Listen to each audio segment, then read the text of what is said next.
2 semaines tout juste se sont écoulées depuis les pourparlers d'Istanbul. Pas de percée spectaculaire, mais un progrès notable sur le plan humanitaire. La Russie, sans trop attendre de réciprocité, a pris l'initiative de restituer à l'Ukraine les corps de plus de 6000 soldats tombés au front. La dernière phase de ce transfert vient de s'achever. Il s'agissait de la 5e étape. Bilan final, 6060 corps de soldats ukrainiens ont été rapatriés dans leur pays. En échange, 78 dépouilles de soldats russes ont été récupérées. Un déséquilibre flagrant confirmé par la partie russe. La Russie a tenu ses engagements pris à Istanbul. Au total, 6060 dépouilles d'officiers et de soldats de l'armée ukrainienne ont été transmis à la partie ukrainienne. Du côté ukrainien, nous avons reçu 78 morts. L'une des clauses principales des accords d'Istanbul, cochée, mais Moscou souhaite aller encore plus loin.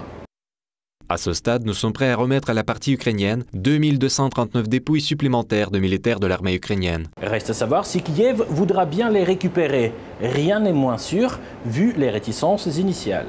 Il y a une dizaine de jours, des camions russes chargés de corps sont arrivés à la frontière. Silence radio côté ukrainien. Et ce n'est pas si surprenant. Récupérer les corps, c'est reconnaître l'ampleur des pertes. Embarrassant, surtout quand Zelensky promet des victoires. Récupérer les corps, c'est aussi payer. Or, les finances de l'Ukraine sont dans le rouge. Avec plus de 8000 morts au total, elle devrait dépasser les 3 milliards de dollars. Autre point, acté à Istanbul, l'échange de prisonniers. En fait, plusieurs échanges ont déjà eu lieu via la frontière biélorusse.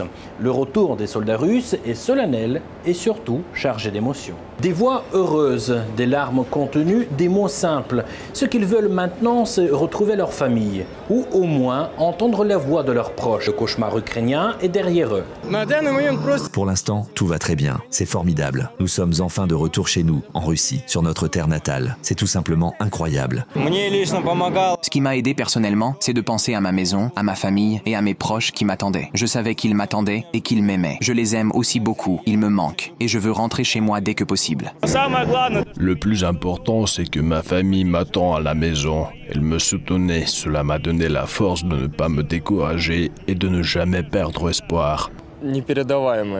Pour être honnête, ce sont des émotions indescriptibles. Nous sommes tellement heureux. Nous comprenons que nous sommes presque chez nous. Nous ressentons cette chaleur. Nous savons que nous sommes presque à la maison, que le pire est passé. Nous sommes submergés de bonheur. Je suis heureux pour tout le monde, que tout le monde soit de retour. Mais au-delà de l'aspect humain, il y avait aussi, voire surtout, l'aspect politique. Chaque délégation a remis un mémorandum.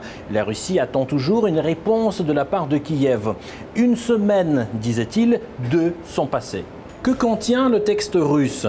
Il prévoit le retrait des troupes ukrainiennes des régions de Donetsk, Lugansk, Zaporozhye et Kherson, la neutralité de l'Ukraine, les garanties pour les russophones, mais aussi des restrictions sur les capacités militaires. Mais sur le terrain, ce sont les armes qui parlent. L'armée russe avance vers la région de Dniepropetrovsk et frappe également depuis le nord, vers les régions de Soumy et Kharkov.